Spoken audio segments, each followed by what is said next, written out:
एक ऐसा बजट आने वाला है जैसा बजट पिछले 100 साल में किसी ने नहीं देखा होगा। ये कहा है वित्त मंत्री निर्मला सीतारमण ने। और कहा कब है? एक ऐसे वक्त पर जब ये पूरा देश एक तरह से करा रहा है, हर आदमी को कुछ ना कुछ चाहिए। पुराने दौर की बात है, लेकिन आज सही लगती है। दिल मांगे मोर, और कह सकते हैं दिल मांगे थोड़ा सा, लेकिन कुछ तो मिलेगा। क्या मिलेगा, ये सबसे बड़ा सवाल है इस बजट के सामने, और वित्त मंत्री निर्मला सीतारमण के सामने ही नहीं, प्रधानमंत्री नरेंद्र मोदी के सामने भी। तो क्या होगा इस बजट में कि इसे कहा जा रहा है कि ये अभूतपूर्व होगा और आत्मनिर्भर होगा? इसी पे बात करेंगे। नमस्कार, मैं हूं आलोक जोशी और आप देख रहे हैं बिज तक। वित्त मंत्री ने कहा है कि पिछले 100 वर्षों की तारीख ने, पिछले 100 वर्षों के इतिहास ने ऐसी महामारी के बाद ऐसा बजट बनते हुए नहीं देखा होगा। मुझे लगता है वो एकदम सही कह रही हैं। न हमने ऐसी महामारी देखी, न ऐसा आर्थिक संकट। पिछले साल का बजट तो करीब करीब पूरा ही धुल चुका है। जाहिर है अब जो बजट आएगा अभूतपूर्व ही आएगा। बल्कि मनाना ये चाहिए हमको और आपको कि ये एक ऐसा बजट हो कि हम और आप कह सकें इसके आने के बाद, न भूतो न भविष्यति, न पहले हुआ न आगे होगा। इस वक्त सवाल यह है कि हम और आप चाहते क्या हैं? कोरोना के आतंक से बुरी तरह जूझ रहा ये देश क्या चाहता है? आज़ादी, लॉकडाउन से आज़ादी, बीमारी से आज़ादी, बदहाली से आज़ादी। लॉकडाउन ने जिन कारोबारों की, जिन इंसानों की कमर तोड़ दी है, जिनके शटर डाउन हो गए हैं, जिनकी नौकरियां चली गई हैं, जिनकी बचत भी अब खर्च हो चुकी है, यानी कुछ नहीं बचा है अब। जो कुछ था, नौकरी चली गई, तनख्वाहें कट गई, कमाई बंद हो गई, तो जो कुछ था वो भी खर्च हो चुका है। ऐसे सारे लोग अब बड़ी उम्मीद के साथ देख रहे हैं वित्त मंत्री की तरफ। सबको कुछ ना कुछ चाहिए और सभी को ये उम्मीद है कि उन्हें कुछ से ज़्यादा ही कुछ मिलेगा। और मिलना बहुत ज़रूरी है, बेहद ज़रूरी है, क्योंकि कोरोना के संकट ने किसी के शरीर पे मार की है, किसी की जेब पे मार की है, और कुल मिलाकर पूरे देश के आर्थिक तंत्र पर एक ऐसी चोट की है जिससे संभलने के लिए कोई मामूली दवा तो छोड़ दीजिए, कोई एंटीबायोटिक भी काम नहीं आएगी। बल्कि अब इस हालत से संभलने के लिए चाहिए इम्यूनिटी बूस्टर, या एक जोरदार जबरदस्त शक्तिवर्धक फार्मूला। और ये शक्ति किसी एक को नहीं चाहिए, ये पूरे देश को चाहिए। गरीब को, अमीर को, किसान को, मजदूर को, व्यापारी को, उद्योगपति को, सरकारी नौकर को, प्राइवेट कर्मचारी को। और उससे भी ज़्यादा ज़रूरत है किसको? उनको जो इस वक्त रोजगार के बाजार में उतरने की तैयारी कर रहे हैं, कोई नया काम शुरू करना चाहते हैं, कोई नौकरी तलाश रहे हैं, या बिल्कुल समझ लीजिए कि उसकी कगार पर हैं, पढ़ाई कर रहे हैं। हो सकता है अब से 5 साल बाद उनकी तैयारी हो नौकरी करने की, लेकिन पढ़ाई तो कर रहे हैं। आप ध्यान दें, याद कीजिए, ये लगभग पूरा 1 साल इन सब का, पढ़ने लिखने वालों का, कोरोना के हवाले हो चुका है। इम्तिहान होगा नहीं होगा, पढ़ाई होगी नहीं होगी, भारी दुविधा। और इसमें सबसे बड़ी मार, सबसे बड़ी तकलीफ किसको पड़ी? अगर ये समझना है तो उन गरीबों से पूछिए जिनके घर में बच्चे हैं 3 और मोबाइल फ़ोन 1, और फिर उनसे सवाल पूछिए कैसी चल रही है भाई ऑनलाइन क्लास। और यही सवाल जो मैं आपसे कह रहा हूँ सबसे गरीब लोगों से पूछिए, वही सवाल उन उद्योगपतियों से भी पूछ लीजिए जिन्हें हज़ारों लोगों की नौकरी छीनने पर, नौकरी लेने पर, या इन लोगों को निकालने पर मजबूर होना पड़ा। और उन व्यापारियों से भी जिनके लिए ऐसे लोगों की गिनती शायद उंगलियों पे गिनने लायक थी, कि उंगलियों पे गिन सकते हैं, किसी ने 2, किसी ने 4, किसी ने 10, किसी ने 12 ऐसे लोगों को अपने काम से निकाला, क्योंकि मेरा काम नहीं चल रहा है भाई, तो मैं तुम्हें तनख्वाह कहाँ से दूँ। कुछ दिन दी, कुछ दिन गुजारा किया, दोनों ने थोड़ा एडजस्ट किया, कुछ सैलरी कम हो गई, कुछ लोगों को रखे रहे, लेकिन धीरे धीरे अब कुछ चीज़ें पटरी पे आ रही हैं। लेकिन अब भी जिनकी जान चली गई, यानी जो लोग कोरोना के शिकार हो गए, उनके परिवार, और जो लोग कोरोना की चपेट में आकर बच गए लेकिन बचने के बाद भी वो तमाम मुश्किलों से जूझ रहे हैं। आपकी जानकारी में ऐसे लोग होंगे तो आपको पता होगा कि उनको किस तरह की तकलीफ़ें हो रही हैं। और इसके अलावा लोग चाहते हैं कोरोना का टीका, वैक्सीन, उसके अलावा अस्पताल, डॉक्टर और दवाई का बेहतर इंतज़ाम। जाहिर है इस बजट में सबसे ज़्यादा जोर इस पर देना होगा, सबसे ज़्यादा नहीं तो बहुत तगड़ा जोर देना होगा।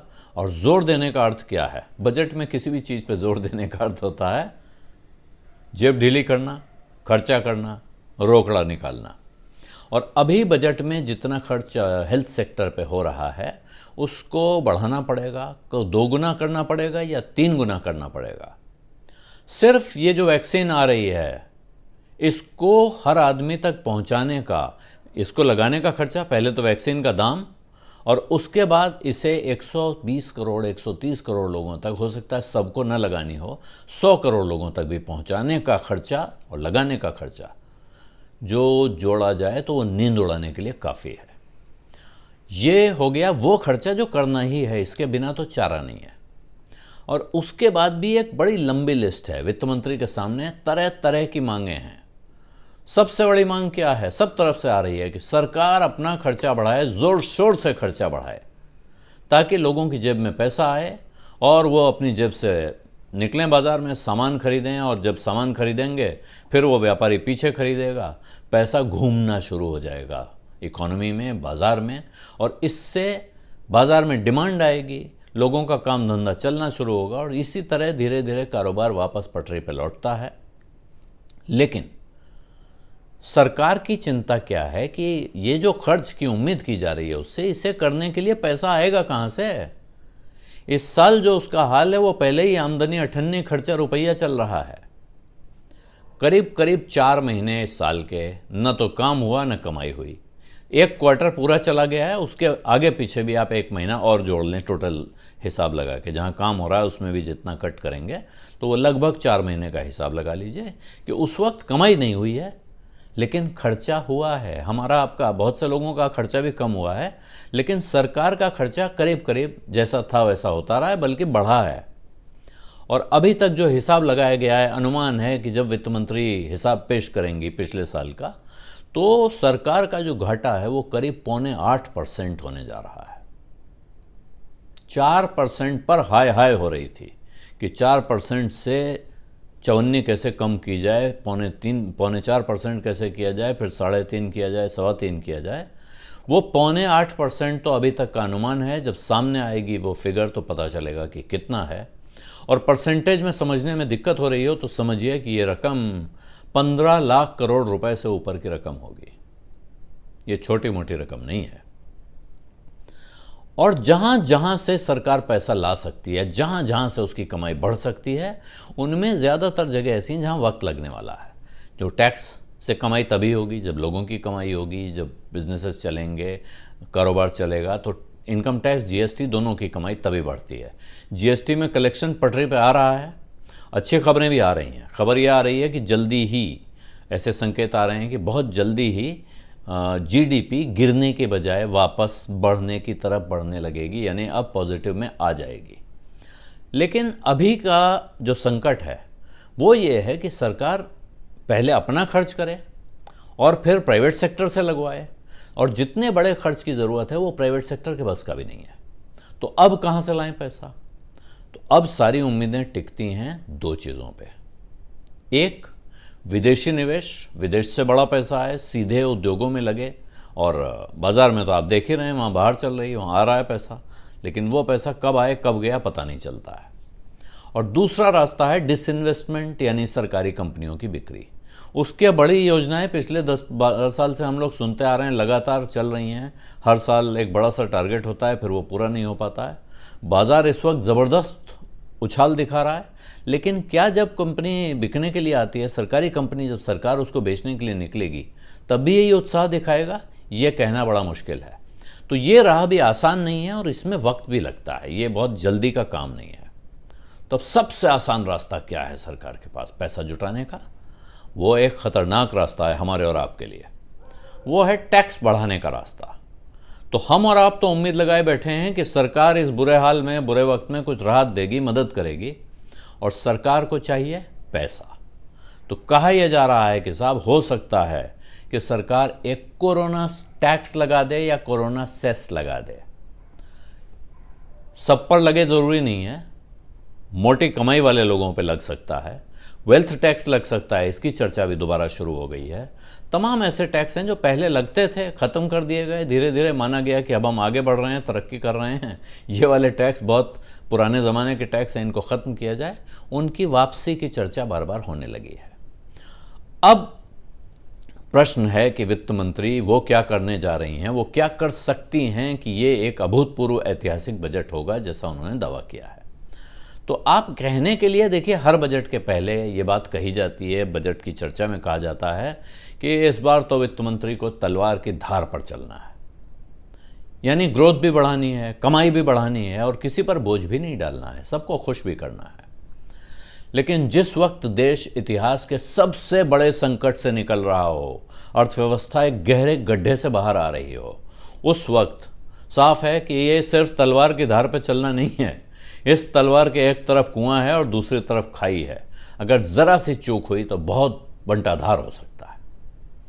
और ऐसा ही वक्त ये भी तय करता है कि अब सरकार फूंक फूंक कर चलेगी, यानी बहुत सावधानी से उस तलवार की धार को पार करेगी, कोई गलती नहीं हो, कहीं भी चूक ना हो जाए, बहुत सावधानी बरती जाएगी, या फिर पूरी हिम्मत दिखा के, जिसको जांबाज सिपाही के अंदाज में कहते हैं या ख़तरों का खिलाड़ी कहते हैं, कि वो एकदम से जंप मारेगी यहाँ से वहाँ और कुछ ऐसे फैसले करके दिखाएगी जो आने वाले वक्त में न सिर्फ सरकार का हिसाब किताब दुरुस्त कर देंगे, यानी उसकी जो बैलेंस शीट है वो सुधर जाएगी, सरकार की कमाई भी बढ़ जाएगी, हम लोग भी खुश हो जाएंगे, हमारे जैसे लोग, और साथ में देश की किस्मत पलट के रख देगी। ऐसा ही एक मौका आप सबको याद होगा 1991 में था इस देश के सामने। हम बहुत भारी संकट में थे। उस संकट से निकलने के लिए जो रास्ता अपनाया गया उसे आर्थिक सुधार कहा जाता है, और उन आर्थिक सुधारों के लिए उस वक्त के प्रधानमंत्री पामुलपति वेंकट नरसिम्हा राव और वित्त मंत्री डॉक्टर मनमोहन सिंह को आज तक याद किया जाता है। अब वित्त मंत्री निर्मला सीतारमण और प्रधानमंत्री नरेंद्र मोदी को तय करना है कि वो इस वक्त इस आपदा को अवसर में कैसे बदलेंगे और देश को कितना आत्मनिर्भर बजट देंगे।